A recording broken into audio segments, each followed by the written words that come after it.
नमस्कार, चुनावी चुस्की में आपका स्वागत है। मैं हूं आपके साथ भंवर पुष्पेंद्र चौहान। आज हम पहुंचे हैं धौलपुर करौली लोकसभा सीट के करौली शहर में, जहां की जनता से मुखातिब होंगे। चाय की चुस्कियों के साथ राजनीति की चर्चाएं होंगी। मैं आपको बता दूं कि ये देखिए, यहां एक चाय की थड़ी पर बाकायदा लोग चाय पीते हुए नजर आ रहे हैं। और आप देख सकते हैं यहाँ विभिन्न जो लोकसभा सांसद के लिए जो लोग टिकट लेकर आएंगे उनके लिए चर्चा है, उनकी पार्टियों के लिए चर्चा है, देश में जो माहौल है उसके ऊपर चर्चा है। तो तमाम लोगों से हम बातचीत करेंगे, लेकिन फिलहाल ये तस्वीरें मैं आपको दिखा रहा हूँ। ये करौली शहर की तस्वीर है, जहाँ तमाम लोग चाय पीते हुए आपको नज़र आ रहे हैं। चाय की गर्माहट, चुनावी माहौल की गर्माहट और मौसम की भी गर्माहट, और उसी में गर्म गर्म चाय हो तो कहते हैं लोहा ही लोहे को काटता है।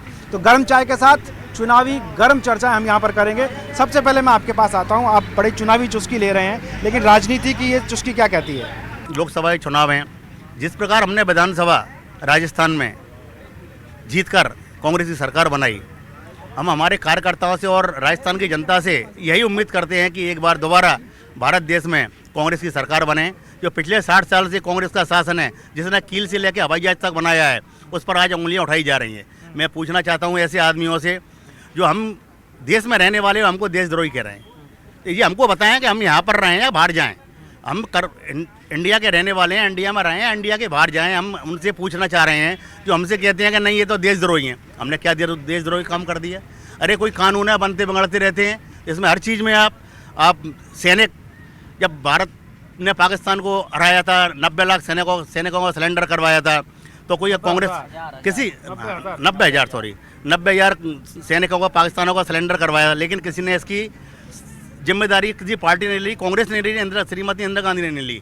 ये सिर्फ और सिर्फ सैनिकों का सहयोग है, और सैनिकों की जो अपने वीरता है उन्होंने दिखाई, उसका बल पे आज जो आप देख लो, जो सर्जिकल स्ट्राइक हो रही हैं हर चीज़ में, कोई यान छोड़ रहे हैं तो मोदी, सर्जिकल स्ट्राइक हो रही है तो मोदी, कुछ भी काम हो रहा है तो मोदी। ये बड़ी शर्म की बात है, ये ऐसा नहीं होना चाहिए। चलिए, इनका कहना है राजनीति से सेना को पृथक रखा जाए, अलग रखा जाए, और इस बात का जवाब हम यहाँ लेना चाहेंगे। कुछ लोग हमारे साथ हैं, इनसे हम बात करेंगे। आपसे हम बात करते हैं। एक युवा हैं आप, और देश की राजनीति में युवा एक रीढ़ होता है। क्या आपको लग रहा है फिलहाल जो सीनेरियो बना हुआ है? देखो, राजनीति है वो मुद्दों की होनी चाहिए, बेवजह की जुमलों की राजनीति नहीं होनी चाहिए। विकास की राजनीति होनी चाहिए, रोजगार की राजनीति होनी चाहिए, युवा की, किसान की, दलित की राजनीति होनी चाहिए। मुझे लगता है कि ज़्यादा पूरे देश की तो बात मैं नहीं करूंगा, लेकिन करौली धौलपुर से कांग्रेस का प्रत्याशी बहुत मजबूत है और जीत निश्चित है उसकी है। चलिए, जीत निश्चित है, इनका कहना है। कांग्रेस के प्रत्याशी की जीत, मुद्दों पर बातचीत हो, विकास की बात हो। और एक सज्जन हमारे साथ है, उनसे हम बात करेंगे। आपसे जानेंगे कितना इत्तेफाक रखते हैं जो दो लोगों ने बात करी है। भाई साहब, मैं तो एक ही बात कहना चाहूँगा, पूरे भारत देश में किसान, गरीब, दलित, वंचित, अर्थात सब वर्गों का, सब जातियों का, सबको साथ लेके केंद्र सरकार की जो लाभान्वित करने वाली योजनाएं थी, उनका मोदी जी के नेतृत्व में जो सफल संचालन हुआ है, देश विश्व के मंच पर आज जिस गति से बढ़ा है, जिस स्थान अपना बनाया है, उस पर हम सब भारतीयों को गर्व है। हमें ऐसी नेतृत्व की आवश्यकता है। पूर्व में भी 25 सीट आई हैं राजस्थान में। हमारे साथी भाई कह रहे हैं कि पूरे देश का तो मुझको पता नहीं, लेकिन करौली धौलपुर की सीट के लिए बोल रहे हैं कि हमारा प्रत्याशी मजबूत है। मैं तो करौली सहित पूरी 25 सीटों के लिए कह रहा हूं कि पुनः भारतीय जनता पार्टी 25 सीट राजस्थान में लाकर, हाँ, हमारे जो साझेदार पार्टी है, हनुमान बेनीवाल जी की एक पार्टी है, वो 25 ही हो गई हमारी, 25 सीट लाकर पूरे देश में एक बार पुनः 300 सीटों के सहित, और प्रधानमंत्री नरेंद्र मोदी सुशोभित करेंगे इसको, और भारत देश पुनः अपनी गरिमा बनाएगा, इस विश्व गुरु बनेगा। चलिए, इनका कहना है कि भारत विश्व गुरु बनेगा। और कुछ लोग हमारे साथ हैं, इनसे बात करेंगे। आपसे हम बात करेंगे, क्या आपको लगता है? अब आज जो देश का माहौल है वो बड़ा भय का, और संवैधानिक संस्थाओं पर जो जिस तरह का आज आक्रमण है, जिस तरह से उनको पंगु बनाया जा रहा है, आम नागरिक को जिस तरह से असुरक्षा महसूस हो रही है, माहौल जिस तरह का पैदा किया जा रहा है। आज के समय में योगी जी का जो 2014 का विजन था, वो 2014 का विजन मोदी जी का ख़त्म हो गया। अब केवल जो मात्र मोदी जी का है वो केवल राष्ट्रद्रोह, देशद्रोह, गाय, मंदिर, मस्जिद, इनके अलावा मोदी जी का कोई विजन नहीं है। केवल कांग्रेस के ऊपर आरोप लगाना, कांग्रेस पे झूठे आरोप लगाना, ये नहीं चाहते कि आम गरीबों को लाभ मिले। और कुछ लोग हमारे साथ हैं, उनसे हम बात करेंगे। एक बुजुर्ग हैं हमारे साथ हैं, आपसे जानेंगे। आपने बड़ा अनुभव आपका रहा है, सालों से आप वोट दे के आ रहे हैं, और नई पीढ़ी अब वोट देने, कुछ लोग हैं जो नए भी जुड़े होंगे। क्या आपको लगता है नई पीढ़ी को प्रभावित करने के लिए राजनीति किस तरफ जा रही है? राजनीति मतलब यूँ मानो कि जो मोदी जी ने वायदा किया था 2 करोड़ नौकरियों देने का, वो धरातल पर नहीं आई थी। और मोदी जी ने झूठ बोल करके 2014 में सत्ता में आए थे, इसलिए युवा वर्ग धंधे से परेशान है। और युवा वर्ग का जो रुझान है वो कांग्रेस की तरफ है, क्योंकि कांग्रेस ने मैनिफेस्टो में 22 लाख नौकरियों का अब जो वायदा किया है उससे युवा वर्ग बिल्कुल, क्योंकि कांग्रेस में विश्वास करता है, मतलब वादे पूरे नहीं हुए हैं। क्या सोचते हैं आप एक युवा होने के नाते? जी हम तो यही चाहते हैं कि बीजेपी सरकार आए और हमारा नरेंद्र मोदी फिर से प्रधानमंत्री बने, क्योंकि हम युवाओं के लिए उन्हें प्रधानमंत्री कौशल विकास योजना खोला है, जिससे हमारे लिए बहुत आगे काम मिला है। चलिए, इनका कुछ कहना कुछ और है और इनका कहना कुछ और है। हर आदमी अलग अलग बातें करता है, अलग अलग विचार रखता है। और कुछ लोग हमारे साथ हैं, आपसे हम बात करेंगे। अभी लोकसभा चुनाव नज़दीक हैं, मतदाता क्या सोच रहा है?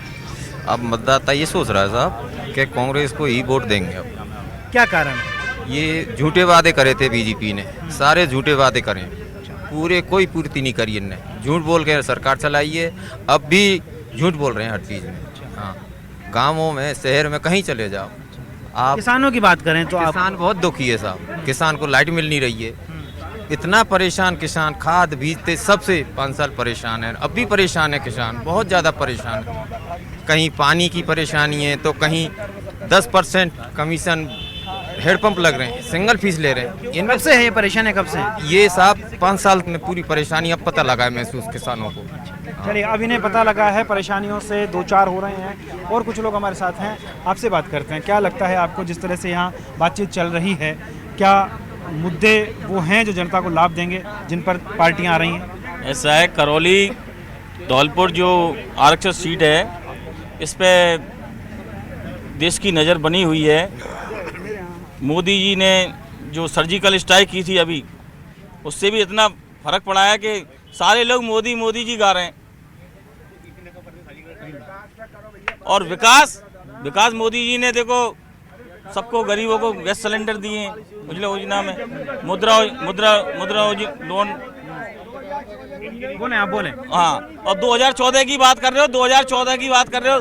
2014 में एससी के 32 विधायक बने, जिसमें बीजेपी सरकार में थी। करौली धौलपुर की बात करें तो जातीय समीकरण यहाँ पर अहम भूमिका निभाते हैं और मुद्दे जो हैं वो वही बने रहते हैं। हर बार चुनाव में नए मुद्दे आते हैं। इस बार भी कुछ मुद्दों के साथ अलग अलग पार्टियां मैदान में हैं और यहाँ देखना अब ये होगा कि कौन सी पार्टी सेंधमारी कर पाती है मतदाताओं के मतों के बीच। अभी चुस्की में हम हैं करौली के लोगों के बीच, करौली के मतदाताओं के बीच हैं। लोकसभा चुनाव नज़दीक हैं। अभी बात हो रही थी कि जातीय समीकरण यहाँ पर बड़ी भूमिका निभाते हैं। हालांकि होना ये चाहिए कि जाति से परे हट करके हमें वोटिंग करना चाहिए, अपने देश के लिए वोट करना चाहिए, लेकिन ये जातिवाद है कि जाता नहीं है। कुछ लोग हमारे साथ हैं, एक सज्जन हमारे साथ हैं, इनसे हम बात करेंगे। आपसे हम बात करना चाहेंगे। अभी यहाँ बात हो रही थी कि जातिगत समीकरण बड़ी भूमिका निभाते हैं करौली धौलपुर में, कितना इत्तेफाक रखते हैं आप इस बात से? देखो, लोकसभा के चुनाव में जातिगत जो आधार है वो ज़्यादा भूमिका नहीं निभाता। यहाँ क्षेत्रीय मुद्दे हैं, क्षेत्रीय कारण हैं। यहाँ पर आज भारतीय जनता पार्टी ने जो टिकट वितरण में जितनी देरी की है, इसे सोचने में इतना समय लगाया है, इसका कारण भी यही है क्योंकि 5 साल इन लोगों ने जो केंद्र सरकार से, जो हमारे यहाँ एमपी साहब थे मनोज राजौरिया जी, उन्होंने यहाँ रेल रोकने का काम किया, इन्होंने विकास रोकने का काम किया, इन्होंने 5 साल जनता के कोई काम नहीं किए। तो एक तो सबसे बड़ी बात है कि देश के 2 करोड़ युवा इन लोगों का इंतजार कर रहे हैं कब ये फील्ड में आएंगे और कब हम इनसे सवाल पूछेंगे।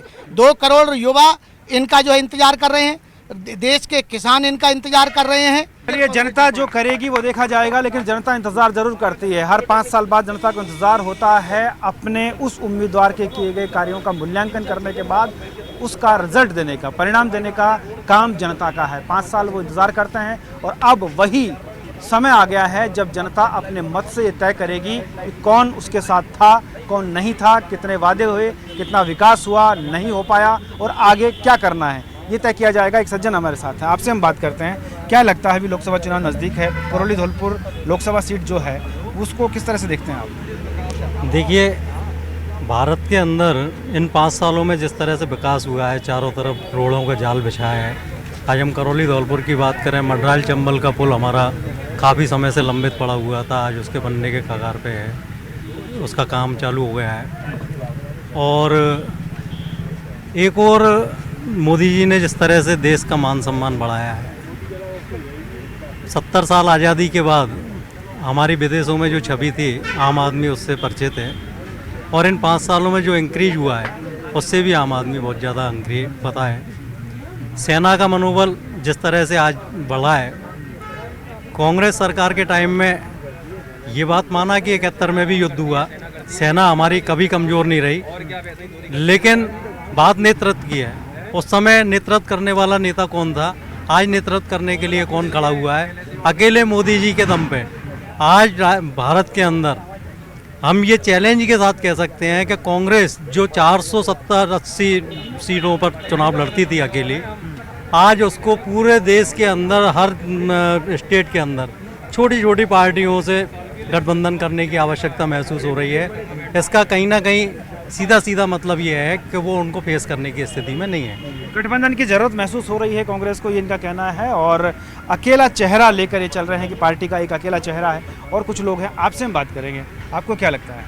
पार्टी के नेतृत्व में देश की आज़ादी हुई, जिस पार्टी के नेतृत्व में देश ने निरंतर विकास किया, उस पार्टी के लोगों को, उसके पार्टी के कार्यकर्ताओं को, देशभक्त कार्यकर्ताओं को आज मोदी जी देश का गद्दार बताने पर तुले हुए हैं। मोदी जी के नेतृत्व में आज पाकिस्तान हमें आंखें दिखा रहा है। जिस पाकिस्तान की कभी कांग्रेस के नेतृत्व में खड़े होने की औकात नहीं हुई, आज मोदी जी पाकिस्तान का भय दिखाकर वोट लेने की राजनीति कर रहे हैं। धिक्कार है ऐसी राजनीति पर। जनता इसका जरूर जवाब देगी, बहुत बुरा जवाब देगी। कांग्रेस जीतने वाली है, कांग्रेस की सरकार बनने वाली है। चलिए, जनता जवाब देगी और करारा जवाब देगी। जनता जवाब देती भी है, हर बार देती है। कई बार कांग्रेस की सत्ता पलटती है, कई बार एनडीए की सत्ता पलटी है, और अब क्या होगा ये तो भविष्य के गर्भ में है। लेकिन फिलहाल एक और सज्जन हमारे साथ हैं, इनसे हम बात करते हैं। आप आइए, क्या लगता है आपको यहाँ पे चाय की थड़ी पे जब चर्चाएं होती हैं, लोगों से बातचीत होती है, किस तरह की बातें सामने आती हैं? बात ऐसी आती है कि जो मोदी जी ने जो किया था वादा, वो सब झूठ नजर आती है, फोपलेबाजी। नोटबंदी से लेके और ये हवाई जहाज तक की ये बता रहे हैं, ये क्या करते हैं? खुद करते हैं या पब्लिक? सेना काम करने का, ये उसके सहारे अपने वोट बटोरना चाहते हैं। नंबर 2, कोई बच्चों को काम नहीं किया, युवाओं को नौकरी का कोई नहीं किया, जो बोले थे इन लोगों ने। ठीक है, नोटबंदी में कितने आदमी मरे, क्या हुआ, उससे क्या लाभ हो गया? हमें ही जवाब बता दें। ये क्या रेफल सौदा ने किया, जो बोलते हैं खुद चोर बताते हैं लोग बाग, टीवी में हम सुन रहे हैं रात दिन। तो उसमें पहले जो सौदा तो कम में हुआ और उसके बाद इन्हें ज़्यादा में क्यों किया, उसका क्या लाभ था इनको? चलिए, मुद्दे बहुत सारे हैं, और करौली वो क्षेत्र है जो कैला देवी मंदिर से जुड़ता है। और मैं आपको दिखा दूं, यहाँ पर ये यात्राएं लगातार चलती हैं, दूर दराज से भक्त यहाँ पर आते हैं, और यात्रा की एक झलक आप देख सकते हैं कि जिस तरह से अलग अलग राज्यों के लोग यहाँ पर आते हैं, और ये एक तरीके से पर्यटन के रूप में भी विकसित किया जा सकता है। और ख़ास तौर पर कैला माता का मंदिर यहाँ है, तो उसके लिए क्या कुछ कर पाए यहाँ के सांसद, वो हम बात करने की यहाँ लोगों से कोशिश करेंगे। तमाम लोग यहाँ पर हैं, उनसे हम जानना चाहते हैं। सर, आपसे जानना चाहेंगे, कैला देवी का मंदिर यहाँ पर है, भारी संख्या में श्रद्धालु यहाँ पर पहुँचते हैं, 70 साल से ज़्यादा हम लोगों को आज़ाद हुए हो गया, क्या लग रहा है कैला देवी मंदिर को लेकर कोई सांसद यहाँ पर अच्छे से उसकी व्यवस्था कर पाया है? मंदिर एक क्या कैला देवी ट्रस्ट है, तो उसकी ट्रस्ट व्यवस्था करता है गवर्नमेंट, जो भी सहयोग होती है वो करती है, लेकिन यहाँ के जो सांसद क्या ध्यान नहीं देते हैं। अभी कैला देवी की रोड है वो पूरी खराब पड़ी हुई है, 5 साल हो गए, 5 साल में रोड बनी नहीं है। क्या संदेश लोग लेकर जाते होंगे? दूर दराज से लोग आते हैं, और लोगों की संख्या क्या है कि धीरे धीरे कम होगी। मेले के प्रति आस्था तो वही है, लेकिन फर्क ये है कि आदमी मेले में नहीं आएगा, उसके बाद आएगा मेले के बाद। तो करौली आर्थिक रूप से कमजोर होगा? करौली आर्थिक रूप से तो कमजोर होता ही है। इस तरीके से जहाँ लाखों लोग आते हैं वहाँ कुछ हज़ार आएंगे, तो इसलिए यह कि जैसे रोड वगैरह हैं, वहाँ पानी की सुविधाएँ हैं, रोजाना पेपरों में आ रही है, वहाँ सुविधा नहीं हो रही है कैला देवी में। बाहर से, आगरा से सारा यूपी, सारा हिंदुस्तान के लोग आते हैं पूरे के, लेकिन वहाँ उनको सुविधाएं नहीं मिल पाती हैं। हिंदुस्तान भर के लोग यहाँ पर कैला माता के दर्शन करने के लिए आते हैं, लेकिन सुविधाओं का अभाव यहाँ पर है, और इस अभाव का प्रभाव चुनाव में देखने को मिल सकता है, क्योंकि जो जनता है वो जनता कहीं ना कहीं इस बात का जवाब जरूर देगी। लोगों की, करोड़ों लोगों की आस्था का केंद्र करौली जब सुविधाओं से मरहूम होता है तो सवाल खड़े होना लाजमी है। उनसे हम बात करेंगे, एक आम युवा जो है उनसे हम बात करेंगे। ये युवा हैं करौली के, क्या लगता है आपको, लोकसभा चुनाव नज़दीक हैं, जनता किस तरफ देख रही है?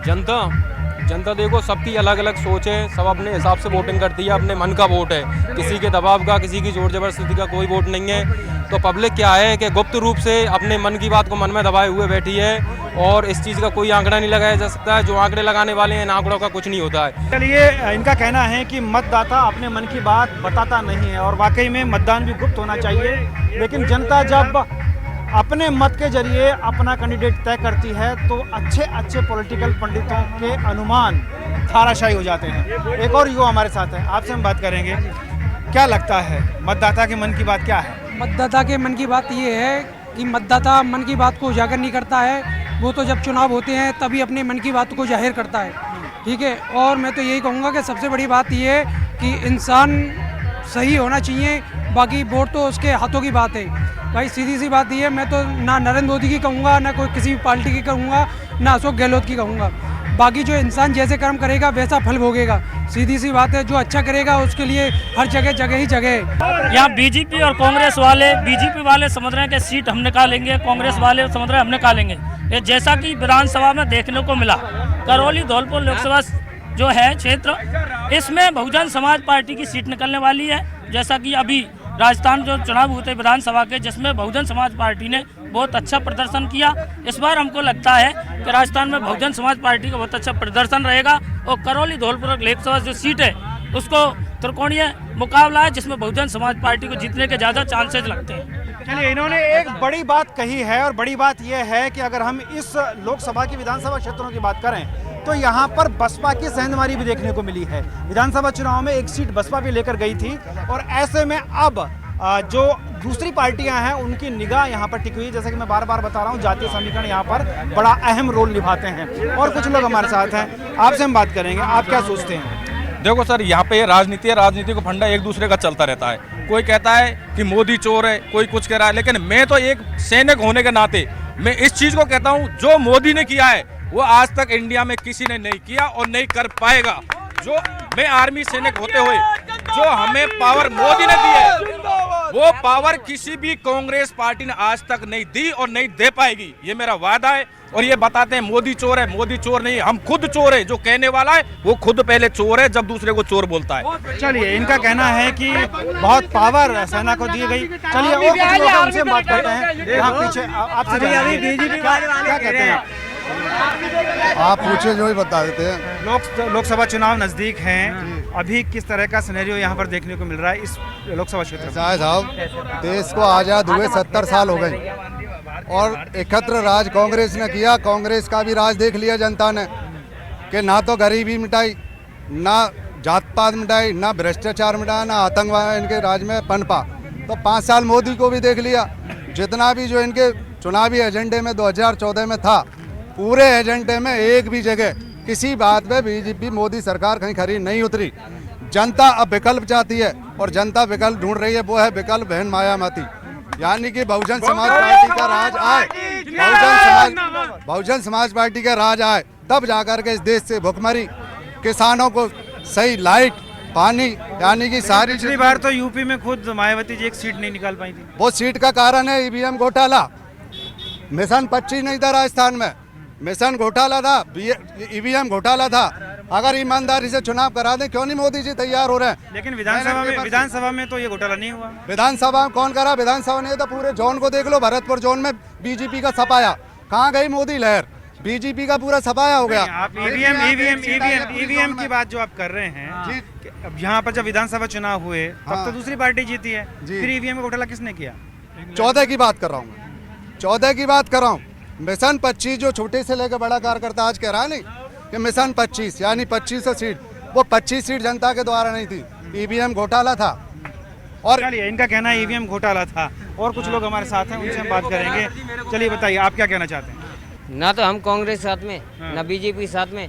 जो हम गरीब के साथ में रहेगा ना, जिसको हम वोट देंगे और किसी को वोट नहीं देंगे। उनका कहना है कि जो गरीब के साथ होगा उसको वोट मिलेगा और पार्टी को नहीं देखा जाएगा। जो व्यक्ति गरीब के साथ होगा, योजनाओं के साथ होगा, उससे बात की जाएगी, ये इनका कहना है। और कुछ लोग और हैं हमारे साथ, उनसे हम बात करने की कोशिश करेंगे। ये इस तरफ देखिए, यहाँ पर कुछ लोगों का जमावड़ा है, इनसे हम बात करने की कोशिश करते हैं। चलिए आप बताइए, क्या लगता है आपको? लोकसभा चुनाव नजदीक आ रहे हैं। नहीं, लोकसभा चुनाव नजदीक आ रहा है तो कांग्रेस पार्टी आनी चाहिए और जीत पक्की है। और जो मोदी जी राजनीति कर रहे हैं जो सैनिकों के आधार पर, तो ये गलत है, क्योंकि सैनिक अपने बल पे, अपने धैर्य पे और उसके आधार पर लड़ाई लड़ते हैं और जीतते हैं और दूसरा जवाब देते हैं, और इस आधार पर ही मतलब मोदी जी राजनीति करना गलत है। इस हिसाब से कांग्रेस जीत में आ रही है, तो इस जो जातिवाद हिंसा बढ़ा रही बीजेपी, ये गलत है। लोकसभा चुनाव जो नजदीक आ रहे हैं, उसको लेकर आप क्या सोच रहे हैं? हमारा तो बीजेपी की तरफ समर्थन है। क्यों, क्या वजह है? मोदी जी के लिए। सिर्फ एक चेहरे के लिए समर्थन रहेगा? विकास और तमाम बातें, मुद्दे? देश का पहला चेहरा मोदी जी है, बाकी तो सब बाद में जुड़े हुए हैं। 1885 में कांग्रेस का गठन हुआ, कांग्रेस लगातार चली आई। क्या किया कांग्रेस ने, आप देख रहे हो। हमारा कांग्रेस के प्रति कोई रुझान नहीं है, हम सिर्फ बीजेपी को मतदान करेंगे और करते आए हैं।